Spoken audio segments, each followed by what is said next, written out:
Muy buenas noches, esperando que todos se encuentren bien ahí en sus hogares, en sus familias. Queremos esta noche continuar hablando acerca del conocimiento de Dios y finalizar, de ser posible, el tema de la justicia de Dios y cómo reaccionamos nosotros o cómo deberíamos de reaccionar en nuestra vida al frente de esa justicia. Antes de dar inicio vamos a orar esta noche, vamos a pedir a Dios la dirección y vamos a pedir en especial por aquellos que están enfermos, ¿verdad?, para que Dios haga la obra. Padre, en el nombre de Jesús te damos gracias esta noche porque nos permites un día más poder estar delante de tu presencia, poder compartir tu palabra, poder hablar acerca de quién eres. Señor, también queremos esta noche poner en tus manos la vida de todas las personas que están siendo afectadas por diferentes enfermedades, Señor. Y queremos en especial poner la vida de Arnoldo en tus manos, Señor, para que tú obres, Señor, sobre su cuerpo, Dios amado, y que hagas la obra perfecta en él, Señor. Así también te pedimos por todas las necesidades, Señor, que hay en los diferentes hogares, Señor, que tú, mi Dios, conforme a tus riquezas en gloria, Señor, proveas para cada uno, Señor. Y esta noche, Señor, abre nuestro entendimiento para que tu palabra, Señor, penetre hasta lo más profundo de nuestro ser. En Cristo Jesús, amén y amén. Bueno, esta noche vamos a tratar de terminar ya el tema de cómo nuestra vida debe de responder ante la justicia de Dios. Y el otro punto que es importante aquí es que nosotros deberíamos de proclamar a todos los demás la justicia de Dios.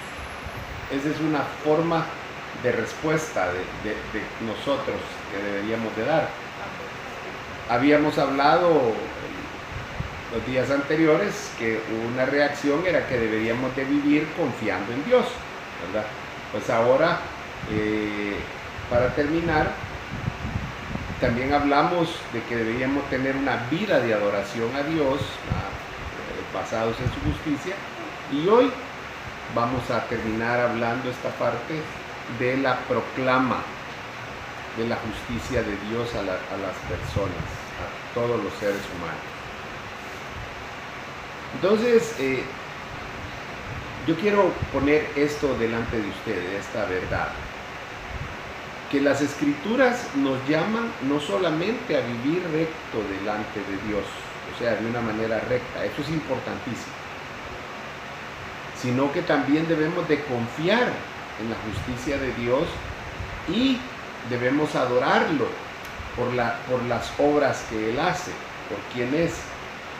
Pero también, y tan importante como estas tres cosas, como la de vivir rectamente, como la de confiar en la justicia y la de adorarlo, es que nosotros debemos de proclamar la justicia de Dios. Porque ese fue el mandamiento del Señor, ir y predicar el Evangelio a toda criatura. Entonces, el testimonio de la gente, yo creo que lo hemos malinterpretado. Si yo le preguntara aquí a ustedes, ¿qué es el testimonio de ustedes o cuál es el testimonio de ustedes? ¿Qué me dirían? Lo que nos enseñan. Lo que les enseñan. O sea, lo que nos enseñan normalmente es que contás tu experiencia de cómo fuiste, pero en realidad es mi vida, como soy. Ok, realmente eso es una parte del testimonio. ¿Se acuerdan que el domingo el pastor dijo que nos poníamos eufóricos cuando que yo antes era esto? Fíjense que era lo que testificaban los discípulos. Bueno. Pero ellos no testificaban. Fíjense que yo era pescador, no decía así Pedro, sino que el testimonio de Pedro era lo que había visto y oído, eso era lo que contaban a la gente. Entonces, yo le pregunto a usted que me escucha y a los que estamos aquí, ¿Cuál debería de ser entonces el testimonio de nosotros? Lo que hemos visto y oído, ¿verdad? Entonces, el testimonio no es limitarse a lo que el Señor hizo con mi vida o en mi vida o lo que yo era la vida pasada. No, es lo que Él hace por todos. Entonces, el real testimonio es, por eso dice en la Santa Cena, en la Cena del Señor, perdón, dice, y cada vez que coman y beban de este pan y beban de esta copa, la muerte del Señor anuncien hasta que Él vuelva. Entonces el testimonio es contar lo que Jesús hizo. Mire, no lo que Jesús hizo en su vida. El testimonio es lo que Jesús ha hecho. Dentro de eso, un pedacillo es lo que Él hizo por mí. ¿De dónde me sacó? Porque claro, hay un salmo que dice que yo estaba en el pozo, en el lodo cenagoso, y el Señor extendió su mano, su brazo, y entonces vino Él y nos sacó de ahí, y puso nuestros pies sobre la roca, dice, y cambió nuestro lamento en alabanza, nuestra tristeza en danza, en alegría. Entonces, eso es parte de, pero realmente el testimonio es contar lo que Dios hace, lo que Dios ha hecho por la humanidad. Veamos algunos versículos para que veamos cómo nosotros debemos de reaccionar delante de la justicia de Dios. Si usted me acompaña al Salmo 40:10, creo que esto ya lo habíamos visto. No he escondido tu justicia dentro de mi corazón, no lo habíamos leído. He proclamado tu fidelidad y tu salvación, no he ocultado a la gran congregación tu misericordia y tu fidelidad. Oiga, entonces, ¿qué es lo que el salmista estaba diciendo que él iba a hablar? ¿Cuál era el testimonio que él iba a dar? Uno, él iba a hablar de la justicia que Dios había hecho en el corazón de él. Porque siendo infiel, Dios permanece fiel. Porque siendo un pecador, Dios perdona los pecados, hace misericordia. Pero dice que también ha proclamado la fidelidad de Dios, cuán fiel es. Y lo otro es la salvación. Y la salvación, aunque es individual, pero la salvación también es para todos los hombres. Entonces, el testimonio es que Jesús vino a morir por todos. Y dice, y lo he ocultado a la gran congregación.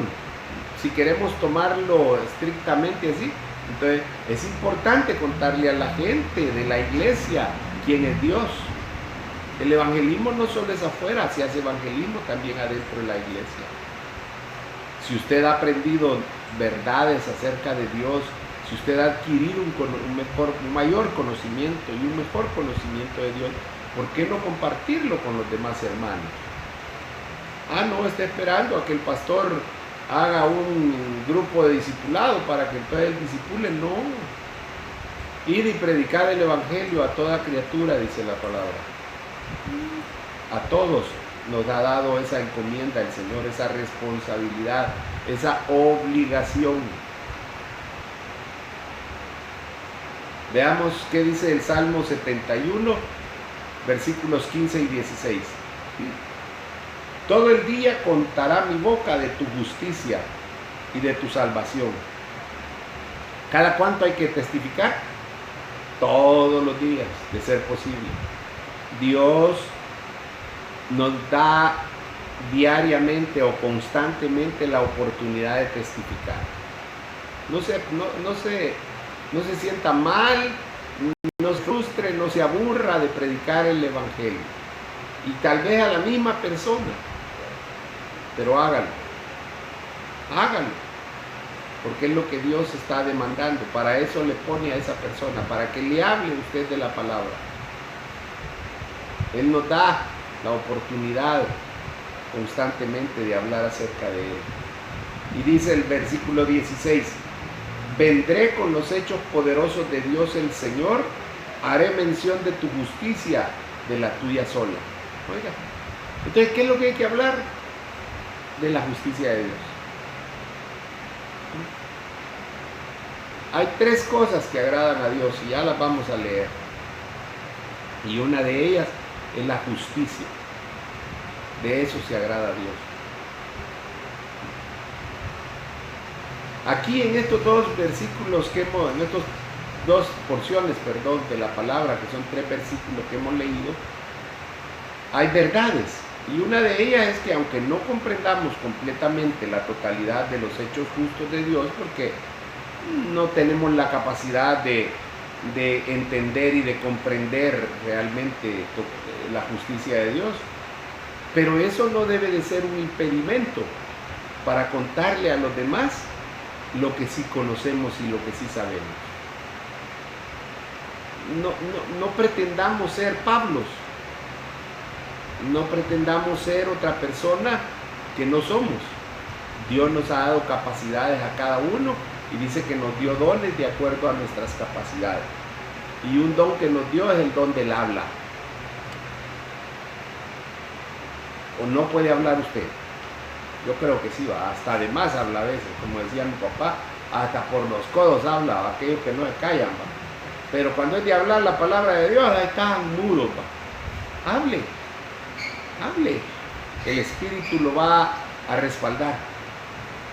Déjenle al Espíritu la tarea de Él de convencer. Usted y yo fuimos enviados a hablar. Y la otra verdad es que nosotros deberíamos de hablar más de los hechos justos de Dios y no de los nuestros. Oiga. Pero muchas veces nos gloriamos de nuestros hechos. Hace poco yo he estado siguiendo a una persona, ¿verdad?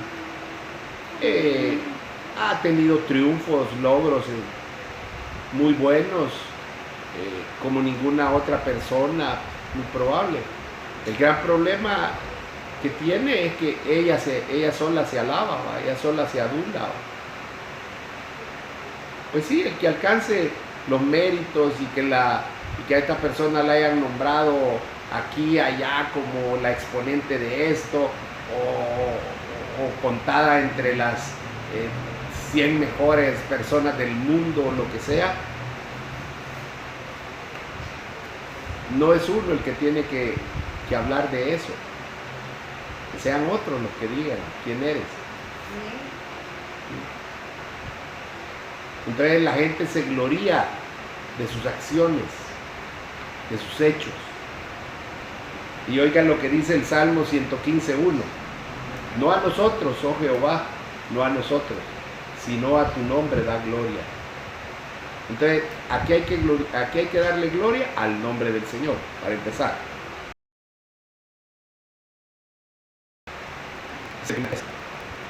De que no debemos nosotros magnificarnos, gloriarnos de nuestros hechos, sino es Dios. Gracias a Dios puedo hablarle a la gente. Gracias a Dios alcancé esto. Gracias a Dios logré este título. Gracias a Dios, porque es Dios. Si Dios lo ha permitido, Dios te ha dado la capacidad. Dios te dio la materia gris, que es la que generalmente le falta a muchos para graduarse de la universidad. O de donde sea que se haya graduado. Mire lo que dice el Salmo 145, versículos 6 y 7. Los hombres hablarán del poder de tus hechos portentosos, y yo contaré tu grandeza. Ellos proclamarán con entusiasmo la memoria de tu mucha bondad y cantarán con gozo de tu justicia. Entonces la adoración no es solamente un canto, la adoración son palabras es hablar con el corazón de las verdades de Dios. Entonces usted quiere adorar a Dios, empiece a hablar de lo que Él es, de quién es Él, qué hace Él, por qué lo hace, de su poder, de su magnificencia, de su justicia, de su bondad, de su santidad, de su misericordia, de su perdón. Y ahí va a estar adorando a Dios. Dios busca adoradores que le adoren en espíritu y en verdad, dice la palabra. Los tales busca el Padre. Como que no están así a flor de piel, va. Tiene que buscarlos Dios por alguna razón. Todos los seres humanos, todos, estamos aptos para hablar del poder y de los hechos portentosos de Dios. Lo que pasa es que no todos nos animamos a hablar, o no todos se animan. Y con mayor razón, nosotros, los creyentes, los hijos de Dios, que hemos visto y oído de la grandeza de Él.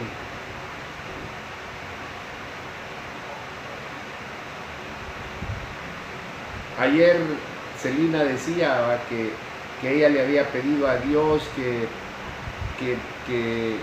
no me quitaran la pierna.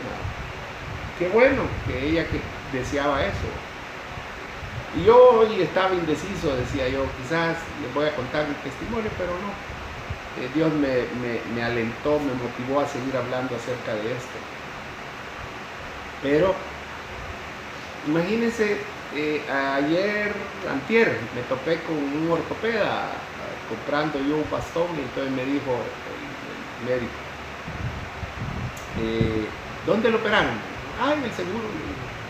Ya empezamos a platicar, me dijo, me preguntó que cuánto me había costado mi prótesis, que cómo funcionaba y todo. Entonces me dijo, lo felicito porque pudo comprarla, ¿no? Sí, le digo, gracias a Dios, le dije yo, por un seguro que tengo, he podido adquirirla. Sí, me dijo, sí, ya le conté. Entonces me dijo, sí, porque buena la prótesis, lo felicito.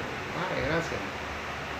Pero si no hubiera sido Dios, no tuviera prótesis, o tuviera otro tipo de prótesis con la que no pudiese caminar ahorita todavía, porque no hubiera tenido el entrenamiento. Pero Dios ha sido bueno conmigo y con mi familia. Y eso solo es una cosita ínfima, pequeña, de la grandeza de Dios. Entonces fíjense que dice que hay que proclamar con entusiasmo. Sí, que fíjense que Dios todo así va apachurrado. No, es con entusiasmo. Por pequeño que sea lo que Dios hizo, es grande, por pequeño que parezca. Jeremías 9, 23, 24 dice lo siguiente: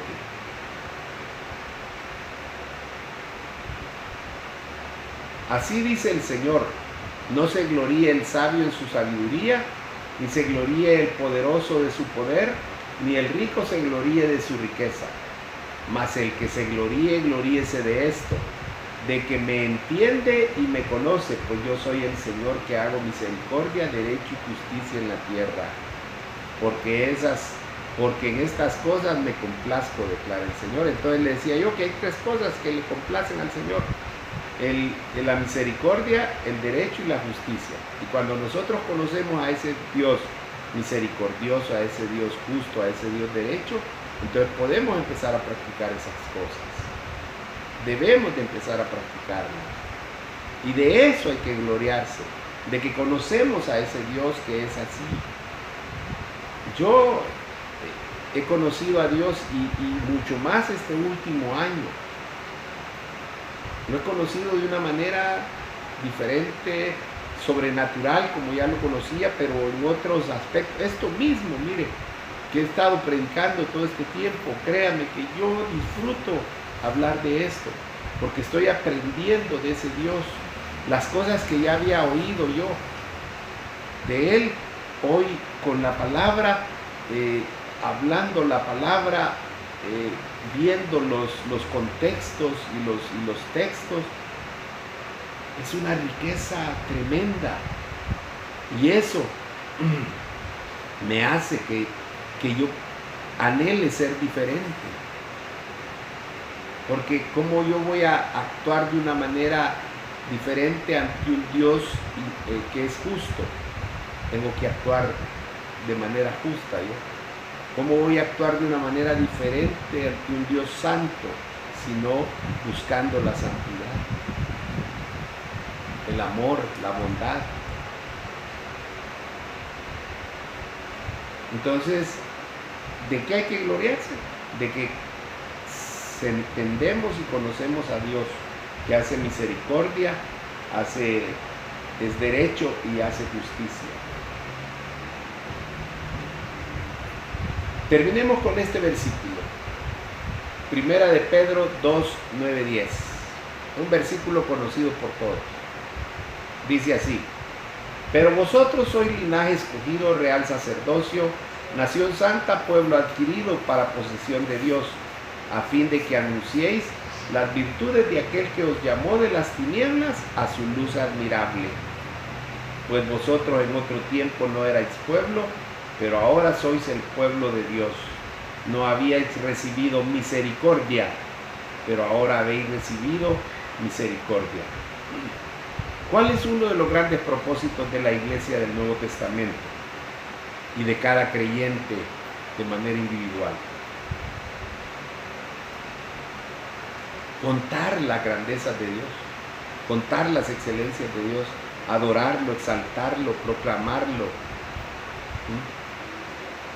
vivir de una manera digna, justa, santa. Y eso lo vamos a hacer a través de nuestro testimonio, cuando enseñemos la palabra y cuando vivamos de acuerdo a la palabra. Oiga, Romanos dice que hay que cambiar la forma de pensar para poder cambiar la forma de actuar. Y eso es testimonio.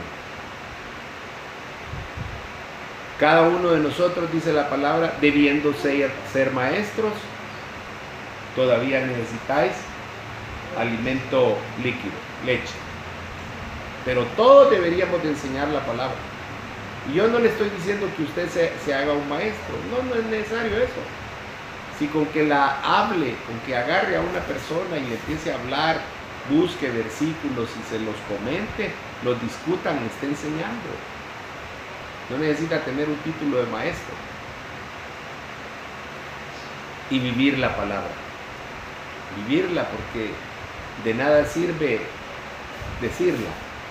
Porque por eso dice la palabra: este pueblo de labios me adora solamente de labios. La adoración es un estilo de vida. La adoración es mostrarle al mundo quién es Él. Haga de caso que usted y yo somos el espejo. Entonces Cristo está ahí arriba, manda su luz, quién es Él, su imagen, se proyecta en nuestra vida y se refleja al mundo. Entonces el mundo va a empezar a ver una iglesia diferente, va a empezar a ver verdaderos cristianos. Hoy por hoy, créame que es triste ver cómo la iglesia está enferma, porque permitió que el mundo entrara en ella. Se metieron los políticos, se metieron los corruptos, se metieron los pecadores, se metieron los lobos con piel de oveja, se metió la cizaña, y con tal de que no se vacíen las iglesias por predicar la palabra, entonces se sigue consintiendo el pecado. Pablo les decía a los corintios: ¿cómo es posible que ustedes aguanten a este hijo que se mete con la mujer de su padre? ¿Y cómo aguantan a esta mujer que tiene relaciones sexuales con el hijo de su marido? Pablo le llamaba al pecado pecado. así se llama. El adulterio es adulterio. Y no se llama, como dijo aquel pastor, ¿cómo era? Infidelidad responsable, eso no existe. Mentiroso. Piedra de tropiezo. Eso se llama adulterio, así se llama. Y yo no estoy en contra de que lo perdonen, claro que sí, merece perdón si se arrepiente, porque todos pecamos, unos de una manera y otros de otra. El problema es que queremos encubrir el pecado llamándole de una manera diferente. Pecado es pecado. Así que yo lo invito, amado hermano, a que cambie su manera de vivir, para que compruebe cuál es la buena, la agradable y la ¿qué? Y la perfecta voluntad de nuestro Dios. Que Dios me los bendiga, que la paz y la gracia del Señor estén con todos. Amén.